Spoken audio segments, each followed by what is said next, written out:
अग्निवीरों को पुलिस भर्ती में 10% आरक्षण। रायपुर के पुलिस परेड ग्राउंड में 80वें स्वतंत्रता दिवस समारोह में मुख्यमंत्री विष्णुदेव साय ने ध्वजारोहण किया। उन्होंने शिक्षक भर्ती समेत कई बड़े ऐलान किए। मुख्यमंत्री ने कॉमनवेल्थ में सिल्वर जीतने वाली ज्ञानेश्वरी यादव को डीएसपी बनाने और छत्तीसगढ़ में 500 करोड़ रुपए के एआई मिशन की घोषणा की। समारोह में 17 टोलियों ने परेड कर सलामी दी। बीएसएफ, सीआरपीएफ, आईटीबीपी, सीआईएसएफ और एसएसबी के साथ बिहार पुलिस की टुकड़ी भी शामिल रही। अग्निवीरों के लिए पुलिस भर्ती में 10% आरक्षण का ऐलान भी किया गया। नक्सलियों के ब्लैक फॉरेस्ट कर्रेगुट्टा पर लहराया तिरंगा। बस्तर का कर्रेगुट्टा इलाका कभी नक्सलियों का मजबूत गढ़ माना जाता था। घने जंगलों और पहाड़ियों में नक्सलियों के ठिकाने, हथियार बनाने की फैक्ट्री और गुफाओं में हथियार व आईईडी छिपाए जाते थे। यहीं से बस्तर की बड़ी वारदातों की रणनीति तैयार होने की बात सामने आती रही है। करीब 1 साल पहले तक आम लोगों के लिए यहाँ पहुंचना मुश्किल था। अब सुरक्षा बलों की कार्रवाई के बाद कर्रेगुट्टा नक्सलियों के प्रभाव से मुक्त हो चुका है और यहाँ तिरंगा लहराया गया है। लहराते हुए फुटपाथ पर चढ़ी कार, फिर कपल ने किया केस। बिलासपुर के सिरगिट्टी थाना क्षेत्र में तेज रफ्तार कार लहराते हुए दुकान के पास फुटपाथ पर चढ़ गई। हादसे में कई लोग बाल बाल बच गए और कार बुरी तरह क्षतिग्रस्त हो गई। हादसे के बाद कार सवार कपल के किस करने का वीडियो सोशल मीडिया पर वायरल हो रहा है। स्थानीय लोगों ने विरोध किया तो कार सवार युवकों पर दबंगई करने का आरोप लगा, जिसके बाद लोगों ने उनकी पिटाई कर दी। पुलिस के अनुसार मामले में कोई शिकायत नहीं मिली है। वायरल वीडियो के आधार पर पहचान की जा रही है। चमोली टनल हादसे में छत्तीसगढ़ के 2 मजदूरों की मौत। उत्तराखंड के चमोली में निर्माणाधीन टनल में हुए हादसे में छत्तीसगढ़ के 2 मजदूरों की मौत हो गई। 13 अगस्त को लैंडस्लाइड के बाद टनल में पानी और मलबा भरने से 22 मजदूर फंस गए थे। इनमें कोंडागांव के 6 मजदूर शामिल थे। हादसे में लखेश्वर पोयाम और भुवनेश्वर की मौत हुई है। 2 मजदूर घायल हैं, जबकि देवनाथ और चेतन पोयाम अब भी लापता बताए गए हैं। घायलों सुनील और पैन सिंह का चमोली में इलाज चल रहा है। लापता मजदूरों की तलाश जारी है। बलरामपुर एसपी कार्यालय में फहराया तिरंगा। बलरामपुर पुलिस अधीक्षक कार्यालय में 80वें स्वतंत्रता दिवस पर गरिमामय कार्यक्रम आयोजित किया गया। पुलिस अधीक्षक वैभव बैंकर ने राष्ट्रीय ध्वज फहराया और सशस्त्र सलामी दी। कार्यक्रम में कार्यालय के अधिकारी और कर्मचारी मौजूद रहे। ध्वजारोहण के बाद एसपी ने सभी को स्वतंत्रता दिवस की शुभकामनाएं दी। उन्होंने कहा कि अपने कर्तव्यों का निष्ठा और ईमानदारी से पालन करना ही सच्ची देशभक्ति है। एसपी ने पुलिसकर्मियों से पूरी जिम्मेदारी और समर्पण के साथ काम करते हुए जिले की बेहतरी में योगदान देने का आह्वान किया। उत्तर छत्तीसगढ़ में भारी बारिश का अलर्ट। छत्तीसगढ़ में शनिवार को भी बारिश का अलर्ट जारी है। मौसम विभाग के अनुसार उत्तर छत्तीसगढ़ के कई इलाकों में भारी से अति भारी बारिश हो सकती है और अगले 2 दिन बारिश का दौर जारी रहने की संभावना है। पिछले 24 घंटे में सरगुजा संभाग के कई क्षेत्रों में भारी बारिश हुई। कुसमी में सबसे ज्यादा 180 मिमी बारिश रिकॉर्ड की गई। दौरा कोचली, बिहारपुर और प्रतापपुर में 130 मिमी बारिश हुई। झारखंड और पश्चिम बंगाल के पास बना डिप्रेशन सक्रिय है, जिसके असर से बारिश जारी रहने का अनुमान है। पड़ताल में सामने आई खराब मरम्मत। राजधानी रायपुर में मामूली बारिश के बाद कई प्रमुख सड़कों की हालत खराब हो गई है। शारदा चौक तात्यापारा रोड, नई धमतरी रोड, दंतेश्वरी मंदिर क्षेत्र और रिंग रोड से गोगांव जाने वाले मार्ग पर जगह जगह गड्ढे हो गए हैं। कई सड़कों पर डामर उखड़कर बजरी फैल गई है। बारिश से पहले पीडब्ल्यूडी ने कुछ जगह पैच वर्क कराया था, लेकिन बारिश के बाद उसकी परत भी उखड़ गई। गड्ढों और बजरी से दोपहिया वाहन चालकों के फिसलने और हादसे का खतरा बढ़ा गया है। 30 लाख से ज्यादा निवेशकों के 2500 करोड़ अटके। चिटफंड कंपनी पीएसीएल के निवेशकों को रिफंड दावे में सुधार के लिए अतिरिक्त समय दिया गया है। न्यायमूर्ति आरएम लोढ़ा समिति ने बैंक खाते और सत्यापन से जुड़ी कमियां दूर करने की समय सीमा 6 अक्टूबर 2026 तक बढ़ा दी है। निवेशक सेबी के पीएसीएल रिफंड पोर्टल पर दावे की स्थिति देखकर जरूरी दस्तावेज अपलोड कर सकते हैं। संगठन के अनुसार छत्तीसगढ़ में बड़ी संख्या में निवेशकों की रकम फंसी है। अब निवेशक बैंक सत्यापन और दस्तावेजों से जुड़ी कमियां सुधार कर अपना दावा दोबारा जमा कर सकेंगे।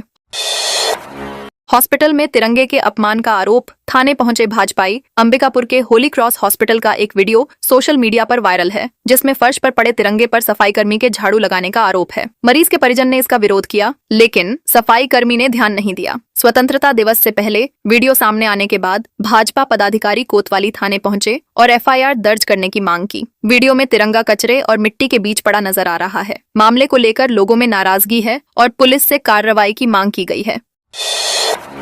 बीएसपी में 160 किलो कॉपर वायर चोरी करते 2 गिरफ्तार। भिलाई स्टील प्लांट की सुरक्षा में सेंध लगाकर कॉपर वायर चोरी करने की कोशिश के मामले में पुलिस ने 2 आरोपियों को गिरफ्तार किया है। आरोपियों ने बीएसपी के कोक ओवन क्षेत्र से करीब 160 किलो कॉपर वायर चोरी करने का प्रयास किया था। सीआईएसएफ की सतर्कता के चलते एक आरोपी चोरी के माल के साथ वारदात को अंजाम देने से पहले ही पकड़ा गया। पूछताछ के बाद पुलिस ने उसके दूसरे साथी को भी गिरफ्तार कर लिया। दोनों आरोपियों से चोरी की घटना को लेकर पूछताछ की जा रही है।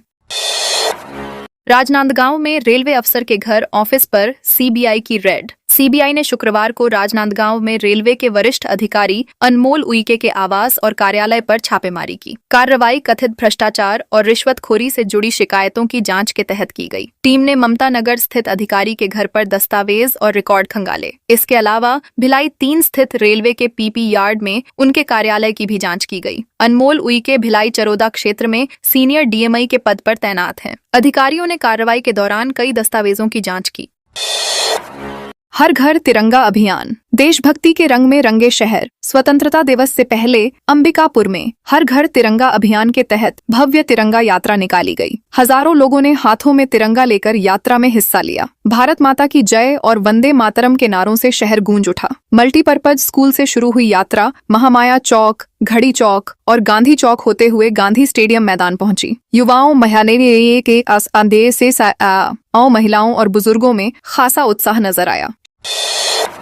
शहर के कई स्थानों पर लोगों ने यात्रा का स्वागत किया और माहौल राष्ट्र प्रेम से सराबोर रहा। सेनानी मनीषा ठाकुर को आज सम्मानित करेंगे मुख्यमंत्री। बालोद जिले के ग्राम रायपुरा निवासी सेनानी 20वीं वाहिनी महासमुंद की मनीषा ठाकुर रावटे को स्वतंत्रता दिवस पर राज्य स्तरीय समारोह में सराहनीय सेवा पदक दिया जाएगा। रायपुर में आयोजित कार्यक्रम में मुख्यमंत्री विष्णुदेव साय उन्हें सम्मानित करेंगे। यह पदक 18 वर्ष या उससे अधिक समय तक सराहनीय सेवा देने वाले कर्मियों को प्रदान किया जाता है। मनीषा ठाकुर को लंबे समय तक उत्कृष्ट कार्य और सेवाओं के लिए इस सम्मान के लिए चुना गया है। समारोह में उन्हें पदक प्रदान किया जाएगा। हाथों में तिरंगा लेकर निकले स्कूली बच्चे और ग्रामीण। हर घर तिरंगा अभियान के तहत जेवरतला रोड क्षेत्र के शासकीय उच्चतर माध्यमिक विद्यालय टटेंगा से तिरंगा रैली निकाली गई। इसमें स्कूली बच्चों के साथ युवा, महिलाएं और बुजुर्ग भी शामिल हुए। हाथों में तिरंगा लेकर सभी ने गांव के प्रमुख मार्गों का भ्रमण किया। अतिथि विवेक वैष्णव ने तिरंगे को देश की आन, बाण और शान का प्रतीक बताया। जनपद सभापति टूमन साहू ने शहीदों के बलिदान को याद रखने की बात कही। कार्यक्रम में प्राचार्य टीएल देवांगन समेत ग्रामीण मौजूद रहे। अफसर प्रताड़ित कर रहे, जल समाधि लूंगा। बालोद जिला जेल में पदस्थ लापता प्रहरी महेंद्र वर्मा का शुक्रवार को भी कोई सुराग नहीं मिला। उनकी बाइक से एक पत्र बरामद हुआ है जिसमें उच्च अधिकारियों पर प्रताड़ित करने का आरोप लगाते हुए जल समाधि लेने की बात लिखी गई है। परिजनों ने इसे सुसाइड नोट बताया है, जबकि एएसपी चंद्रकांत ने कहा कि इसे सुसाइड नोट नहीं कहा जा सकता क्योंकि अभी प्रहरी का पता नहीं चला है। परिजनों ने बालोद थाने और एसपी कार्यालय में आवेदन देकर निष्पक्ष जांच और दोषियों पर कार्रवाई की मांग की है।